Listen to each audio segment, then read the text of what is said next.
नमस्कार, मी अगस्त्य पुन्हा एकदा तुम्हा सर्वांचं एडीएन बातमीपत्रात मनपूर्वक स्वागत करतोय। आज दिवसभरात घडलेल्या संपूर्ण घटनांचा आढावा आपल्याला घ्यायचाच आहे, परंतु त्या अगोदर नजर टाकूया आज दिवसभरात घडलेल्या काही महत्त्वाच्या आणि ठळक घडामोडींवरती। शिक्षक सुरेश बोरसे मृत्यू प्रकरणाची उच्चस्तरीय चौकशी करा, शिवसेना नेते अंबादास दानवेंची मुख्यमंत्र्यांकडे पत्राद्वारे मागणी। तर घाटीत पैठण फुलंब्री येथील मेकॅनिक बांधवांची सेवा सुरूच, मेडिसिन विभाग मध्यवर्ती ग्रंथालय अपघात विभागात दिली आहे सेवा। आता बघूया सविस्तर बातम्या। रोजगार, बेरोजगारी आणि असंघटित क्षेत्रातील उद्योगांची अचूक व अद्ययावत माहिती उपलब्ध करून देण्यासाठी राष्ट्रीय सांख्यिकी कार्यालयामार्फत नियतकालिक श्रमशक्ती सर्वेक्षण 2026 तसेच असंघटित क्षेत्रातील उद्योगांचं वार्षिक सर्वेक्षण 2026 राबवण्यात येणार आहे। याबाबत जिल्हाधिकारी विनय गौडा जी यांनी आवाहन केलं आहे। नमस्कार, मी विनय गौडा, जिल्हाधिकारी छत्रपती संभाजीनगर। आपला जिल्ह्यामध्ये राष्ट्रीय सांख्यिकी कार्यालयामार्फत नियतकालिक श्रमशक्ती सर्वेक्षण 2026 तसेच असंघटित क्षेत्रातील उद्योगांचं वार्षिक सर्वेक्षण 2026 सुरुवात झालेला आहे। हा सर्वेक्षणच्या मार्फत आपला जिल्ह्यामध्ये असणारा श्रमशक्ती सहभाग, कामगार लोकसंख्या, गुणोत्तर आणि बेरोजगार दर यासारखा प्रमुख निर्देशांक तयार होणार आहे। मी सर्व जिल्हावासियांना आवाहन करतो की हा सर्वेक्षणामध्ये सर्वांनी सक्रिय सहभाग व्हावे आणि तुमच्या घरी येणारा आपला प्रगणकांना सहकार्य करावे। धन्यवाद। महानगरपालिका सभागृहामध्ये शाळापूर्व तयारी आढावा बैठक संपन्न झाली असून प्रवेश उत्सवासाठी मनपाचं नियोजन आणि विद्यार्थ्यांच्या गुणवत्तेसोबतच सुरक्षिततेलाही प्राधान्य देणार असल्याचं प्रतिपादन आयुक्त अमोल येडगे यांनी यावेळी केलं आहे। छत्रपती संभाजीनगर महानगरपालिका शिक्षण विभागाअंतर्गत कार्यरत असलेल्या 50 शाळांमध्ये नवीन शैक्षणिक वर्षाच्या प्रारंभासाठी आणि शाळा प्रवेशोत्सव यशस्वीपणे राबवण्यासाठी मनपा आयुक्त अमोल येडगे यांच्या अध्यक्षतेखाली सर्व मुख्याध्यापकांची शाळापूर्व तयारी आढावा बैठक संपन्न झाली। महानगरपालिकेच्या शाळांमध्ये अधिकाधिक विद्यार्थ्यांनी प्रवेश घ्यावा तसेच शाळेचा पहिला दिवस उत्साहपूर्ण वातावरणात साजरा व्हावा यासाठी 15 जून 2026 रोजी प्रवेश उत्सवाचं आयोजन करण्यात आलं। यानिमित्त प्रत्येक शाळेत महापालिकेचे वर्ग 1 व वर्ग 2 दर्जाचे अधिकारी, पालक अधिकारी म्हणून उपस्थित राहणार असून त्यांच्या हस्ते नवागत विद्यार्थ्यांचं स्वागत, पाठ्यपुस्तकांचं वितरण तसेच गणवेश वाटप करण्यात येणार आहे। यासाठी 50 अधिकाऱ्यांची पालक अधिकारी म्हणून नियुक्ती करण्यात आली आहे। बैठकीत आयुक्तांनी मुख्याध्यापकांना प्रवेशोत्सवाचं नियोजन, विद्यार्थ्यांची पटसंख्या वाढ, शैक्षणिक गुणवत्ता, नियमित उपस्थिती तसेच विद्यार्थ्यांच्या सुरक्षिततेबाबत आवश्यक मार्गदर्शन केलं।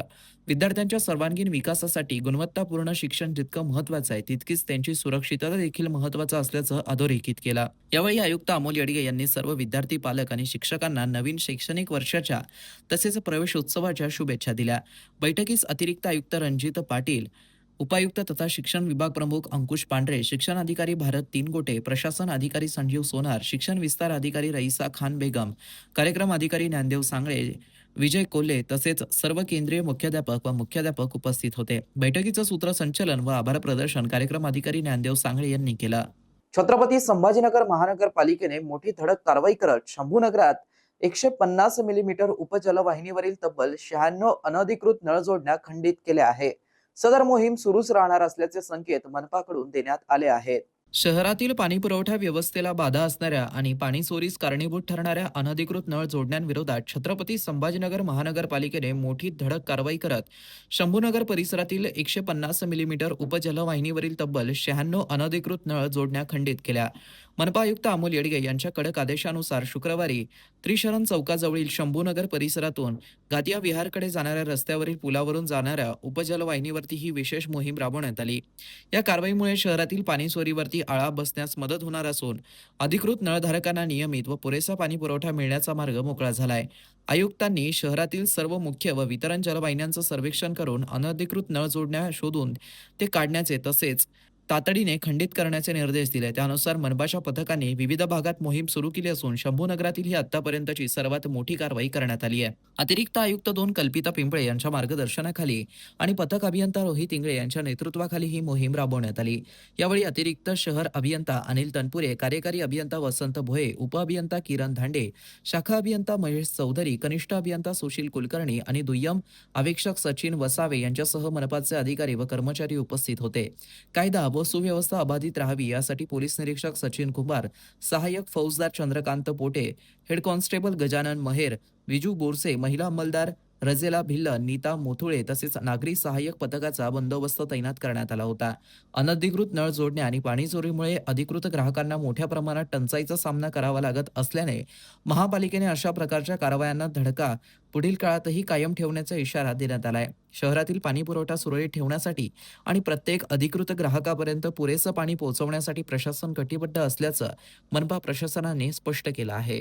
शासनाच्या राजश्री शाहू महाराज ज्येष्ठ साहित्यिक व कलावंत मानधन सन्मान योजनेअंतर्गत पात्र लाभार्थ्यांकडून अर्ज मागवण्यात येत आहेत. दिनांक 1 जुलै 2026 ते 31 जुलै 2026 या कालावधीत ऑनलाईन पद्धतीने सादर करण्याचं आवाहन उपमुख्य कार्यकारी अधिकारी ग्रामपंचायत जिल्हा परिषद छत्रपती संभाजीनगर यांनी केलं आहे.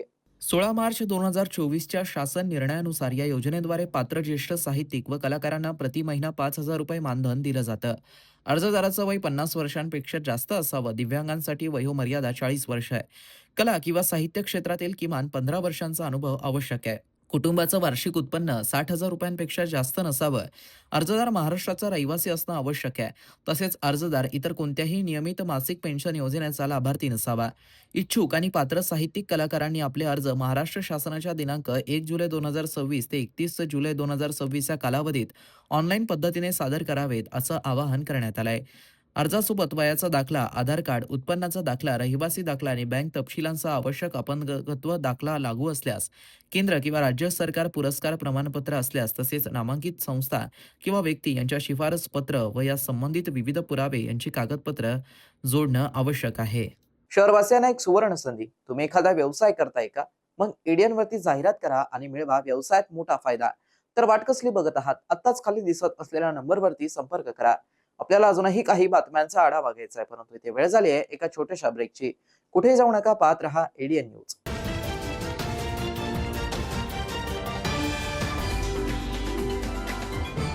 एक फेक सरकारी डॉक्यूमेंट बनाना बहुत मुश्किल है. बिल्कुल नहीं. सबसे पहले ऑफिसर का नाम, डिपार्टमेंट का नाम, उसका नकली बट असली दिखने वाला सिग्नेचर और एक डरावना सा इल्जाम. Child pornography, income tax, GST की चोरी. और फिर उसके बाद लिखो नोटिस और सेंड. सब फंसेंगे और हमें मिलेंगे पैसे. गलत. ये साइबर अपराधी हमें डराना चाहते हैं. क्या आप जानते हैं कि सरकारी ईमेल आईडीज हमेशा gov.in से एंड होते हैं. ऐसे नोटिस मिले तो सरकारी वेबसाइट से नंबर लेकर कॉल कर सकते हैं टू चेक कि नोटिस असली है कि नहीं. लगता है अब सब लोग साइबर दोस्त को फॉलो कर रहे हैं. स्कैमर्स के घिसे पिटे तरीकों को मत दो attention. India stop, think then take action.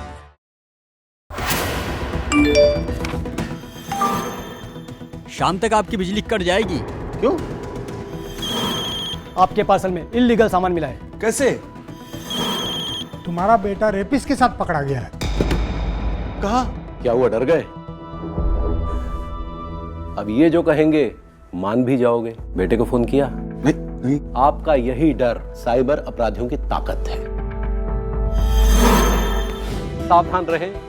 ऐसे किसी भी अपराध की जानकारी तुरंत 1930 पर दें या इस वेबसाइट पर जाएं. आपका लालच, डर और लापरवाही साइबर अपराधियों के 3 बड़े हथियार हैं. सावधान रहें. ऐसे किसी भी अपराध की जानकारी तुरंत 1930 पर दें या इस वेबसाइट पर जाएं. हाँ, और सबसे जरूरी, साइबर अपराधियों से एक कदम आगे रहने के लिए आज और अभी I4C गृह मंत्रालय के official social media handle cyber दोस्त को फॉलो करें. साइबर दोस्त का साथ दें और साइबर अपराध को मात दें. रुको, सोचो और एक्शन लो.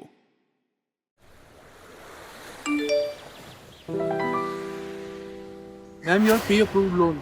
अच्छा, लॉटरी, इस लिंक पर क्लिक करते ही तुरंत पैसे मिल जाएंगे। बिल्कुल मैम। अरे वाह, मेरा पैसा डबल हो जाएगा। जी बिल्कुल मैम। जागिए मैडम, ये लुभावने और लालच भरे ऑफर्स ही हमारी कमजोरी है और इन साइबर अपराधियों की ताकत। आपका लालच, डर और लापरवाही साइबर अपराधियों के 3 बड़े हथियार हैं। सावधान रहें, ऐसे किसी भी अपराध की जानकारी तुरंत 1930 पर दें या इस वेबसाइट पर जाएं।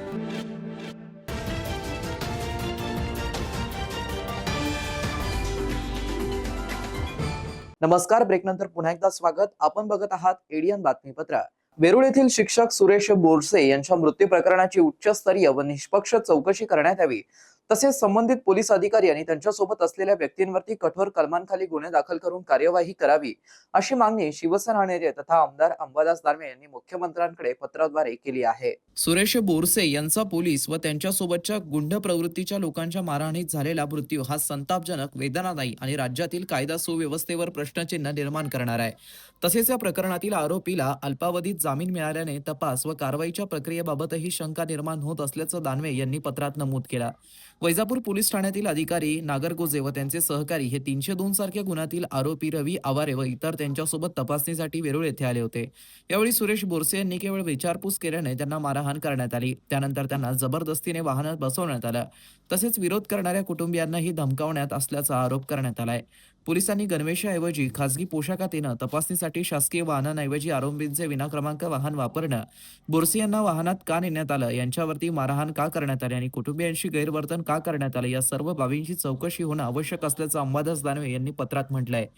तसेच घटना 10 जून 2026 रोजी रात्री घडूनही गुन्हा दाखल करण्यास विलंब का झाला, तपास अद्याप सुरू का नाही झाला, अशी मागणी करण्यात आली आहे. खुलताबाद पोलीस ठाण्यात दाखल करण्यात आलेल्या गुन्हा आरोपींना कठोर शिक्षा देण्यासाठी पुरेसा नसून संपूर्ण घटनाक्रमाचा विचार करून गंभीर कलमे लावण्यात यावीत, अशी दानवे यांनी मागणी केली आहे. सदरील प्रकरणाची उच्चस्तरीय चौकशी करणं, मृत्यूस कारणीभूत ठरलेल्या पोलीस अधिकारी नागरगोजे, रवी आवारे व त्यांच्या सहकाऱ्यांवरती कठोर कलमांखाली गुन्हे दाखल करून अटक करणं, तसेच आरोपींचा जामीन रद्द करून बोरसे कुटुंबाला न्याय मिळवून देण्याची मागणी अंबादास दानवे यांनी केली. या प्रकरणात आरोपींना वाचवण्याचा अथवा प्रकरण दडपण्याचा कोणताही प्रयत्न सहन केला जाणार नाही. बोरसे कुटुंबाला न्याय मिळेपर्यंत तीव्र लढा सुरू राहील, असा इशारा अंबादास दानवे यांनी मुख्यमंत्री यांना पाठवलेल्या पत्रातून दिला आहे. शासकीय वैद्यकीय महाविद्यालय व रुग्णालय हे मराठवाडा, खानदेश, विदर्भासह राज्यातील 16 जिल्ह्यांचं आरोग्य केंद्र बनलं आहे. त्यामुळे येथे नेहमीच रुग्ण आणि नातेवाईकांची गर्दी पाहायला मिळते. घाटी प्रशासन उच्च दर्जाची रुग्णसेवा आणि सोयीसुविधा देत असल्याने गर्दी वाढत आहे. त्यामुळे येथील सेवेत खारीचा वाटा म्हणून Aurangabad two wheeler mechanic association Chhatrapati Sambhajinagar शाखा यांनी मोफत सेवा सुरू केली आहे. Aurangabad two wheeler mechanic association Chhatrapati Sambhajinagar शाखा यांनी मोफत सेवा सुरू केली आहे. घाटीचे अधिष्ठाता डॉक्टर शिवाजी सुकरे यांच्या मार्गदर्शनाखाली Aurangabad two wheeler mechanic association Chhatrapati संभाजीनगरचे संस्थापक चांद सय्यद यांनी ही संकल्पना सुरू केली. शुक्रवार दिनांक 5 जून रोजी बाह्यरुग्ण विभाग म्हणजेच ओपीडी येथे शहर पदाधिकारी यांनी जवळपास 30 खुर्च्या, 6 स्ट्रेचर आदींची वेल्डिंग आणि दुरुस्ती केली. त्यानंतर सोमवार 8 जून रोजी पैठण येथील ग्रामीण पदाधिकारी यांनी मेडिसिन विभागात पेशंटचे 25 बेडसह ट्रॉली, खुर्च्या, स्टूलची दुरुस्ती केली. शुक्रवार 12 जून रोजी फुलंब्री येथील पदाधिकारी यांनी मध्यवर्ती ग्रंथालय येथे 38 खुर्च्या, अपघात विभागातील 3 स्ट्रेचर, 3 व्हीलचेअर, मेडिसिन विभागातील उर्वरित 14 पेशंट बेड आदी दुरुस्त केले. याप्रसंगी पैठण मेकॅनिक संघटनेचे संस्थापक अध्यक्ष तथा औरंगाबाद टू व्हीलर मेकॅनिक संघटनेचे जिल्हा उपाध्यक्ष सदाशिव कुमावत, माजी अध्यक्ष जनार्दन गरगुसुळे, महादेव महापुरे, संतोष लोहगळे, जिल्हा उपाध्यक्ष शेखनूर, चांद सय्यद यांनी योगदान दिला. ग्रंथालय येथे ग्रंथपाल डॉक्टर संतोष शेळके, लिपिक मुराद शेख आदींनी सहकार्य केलं. यावेळी फुलंब्री मेकॅनिक संघटनेचे अध्यक्ष विष्णू गायकवाड, उपाध्यक्ष कृष्णा तुपे, विभाग प्रमुख विठ्ठल साबळे, साजिद मंसुरी, अजिनाथ पवार, दिनेश भाकरे, शोहेब मंसुरी, जिल्हा उपाध्यक्ष मुन्ना शेख, शेखनूर, पडेगाव येथील विभाग प्रमुख संदीप भालेकर, संस्थापक अध्यक्ष सय्यद चांद सय्यद सहभागी झाले होते. अस्सलाम वालेकुम, नमस्कार. Aurangabad two wheeler mechanic association Chhatrapati संभाजीनगरच्या वतीने घाटी रुग्णालयामध्ये जवळपास 15 दिवसापासून आम्ही ह्या ठिकाणी ज्या खुर्च्या आहेत, टेबल आहेत किंवा स्ट्रेचर आहेत, त्या जे रिपेअर करायचं काम मेकॅनिक संघटनेच्या मार्फत आम्ही करत आहोत. या पाठीमागचा उद्देश असा आहे की सामाजिक बांधिलकीच्या माध्यमातून हा उपक्रम आम्ही राबवत असतो.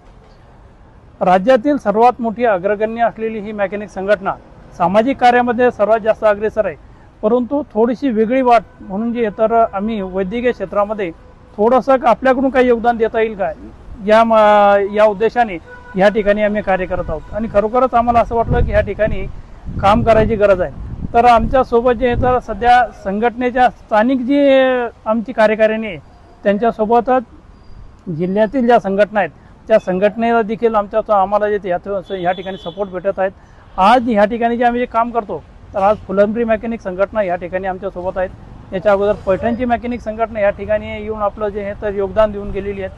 अशी प्रत्येक वेळेस जे ह्या ठिकाणी जी संघटना आहे तर आपलं योगदान ह्या ठिकाणी देणार आहेत आणि हे जे कार्य आहे हे जवळपास वर्षभर जे आता सततपणे चालणार आहे.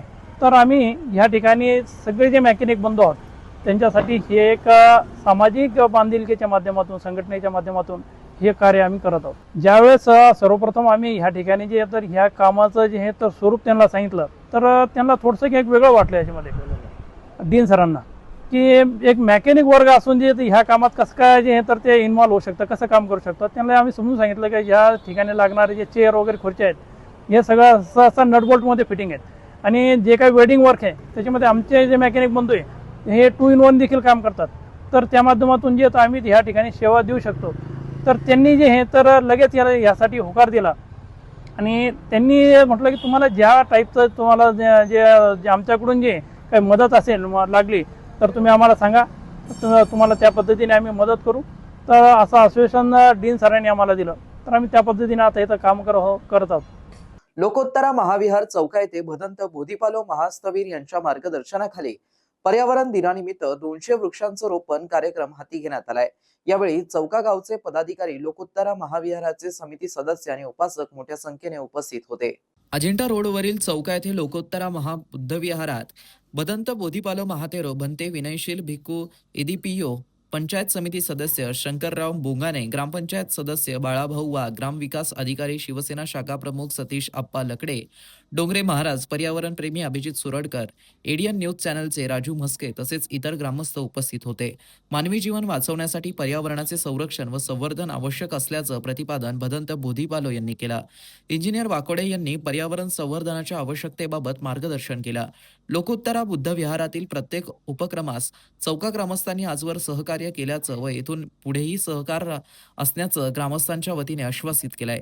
यावेळी देशी वृक्ष जसे की कडुलिंब, शिसम, करंज, चाफा इत्यादी 50 वृक्ष लागवड करण्यात आली. तसेच दिनांक 14 जून रोजी अभिजित सुरडकर यांच्या वाढदिवसानिमित्त 100 वृक्षांची याच परिसरात लागवड करण्यात येणार आहे.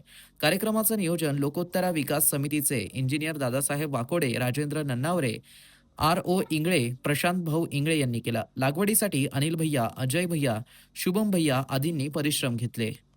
जागतिक पर्यावरण दिनाचं निमित्त साधूनच आपण काही समाजोपयोगी कामं करावे असं नव्हे, तर त्या पलीकडेही जाऊन आपलं कर्तव्य आहे, आपली जबाबदारी आहे आपल्या समाजामध्ये शांतता, एकोपा, बंधुभाव, न्याय, नीतिमत्ता, सदाचार, मैत्री भावना, सामाजिक एकता ही नांदवली गेली पाहिजे.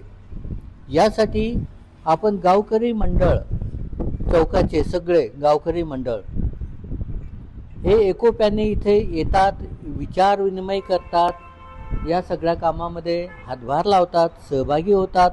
त्यांचं खूप मोठं योगदान आहे. सांगायची एक गोष्ट विशेष अशी सांगावं लागेल तुम्हाला.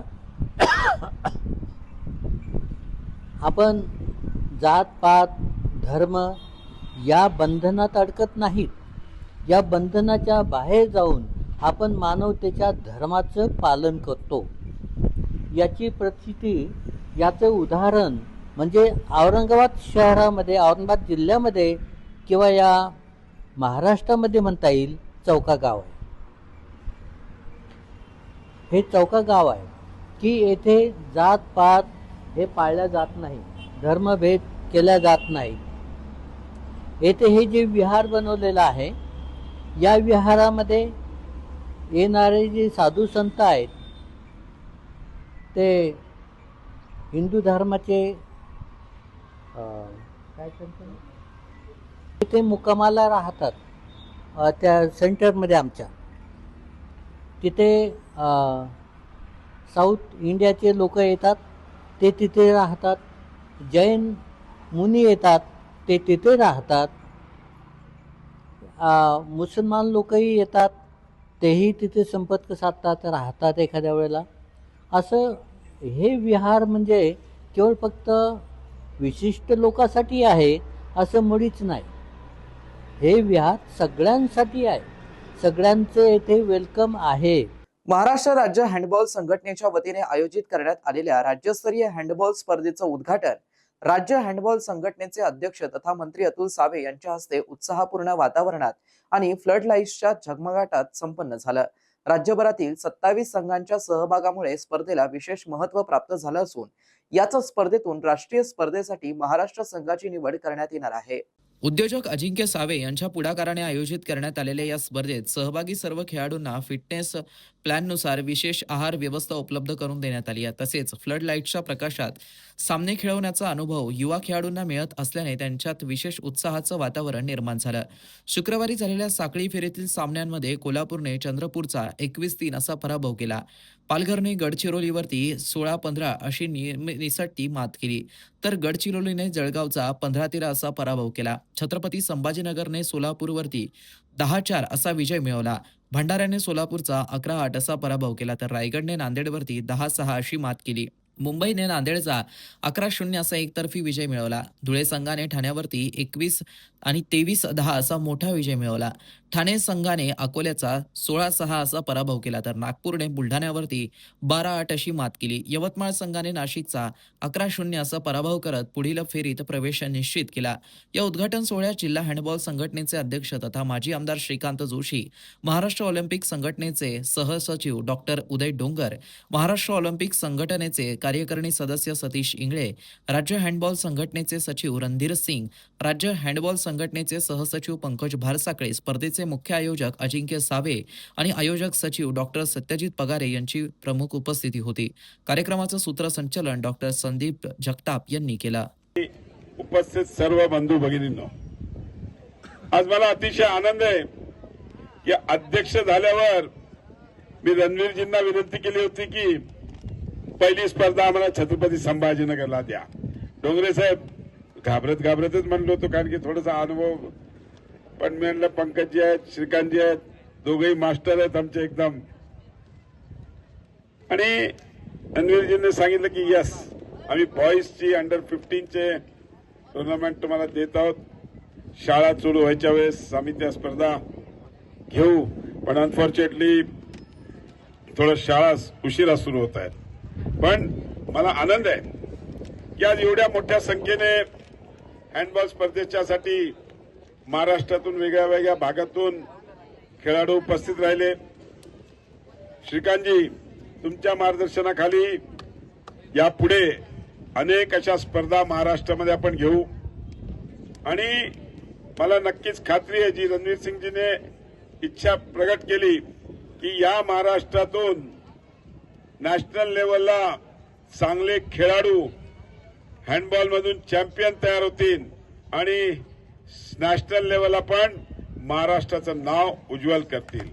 आणि त्याकरता जे काय सहयोग, जे काय आपल्या टीमला प्रशिक्षणासाठी लागेल, कॅम्प्स असतील, जे काय खर्च त्याच्यासाठी लागेल, तो सगळा आम्ही त्यांना उपलब्ध करून देऊ, जेणेकरून येणाऱ्या काळामध्ये माझ्या विद्यार्थ्यांना, खेळाडूंना चांगलं प्रशिक्षण मिळेल, पारणा पद्धतीने हे करता येईल. शेवटी पुन्हा एकदा नजर टाकूया आज दिवसभरात घडलेल्या काही महत्त्वाच्या आणि ठळक घडामोडींवरती. शिक्षक सुरेश बोरसे मृत्यू प्रकरणाची उच्चस्तरीय चौकशी करा, शिवसेना नेते अंबादास दानवेंची मुख्यमंत्र्यांकडे पत्राद्वारे मागणी. तर घाटीत पैठण फुलंब्री येथील मेकॅनिक बांधवांची सेवा सुरूच, मेडिसिन विभाग, मध्यवर्ती ग्रंथालय, अपघात विभागात दिली आहे सेवा. आणि याबरोबरच हे बातमीपत्र इथेच संपलं. पुन्हा भेटूया पुढील बातमीपत्रात. तोपर्यंत पाहत रहा आपल्या हक्काचं बातमीपत्र एडीएन न्यूज.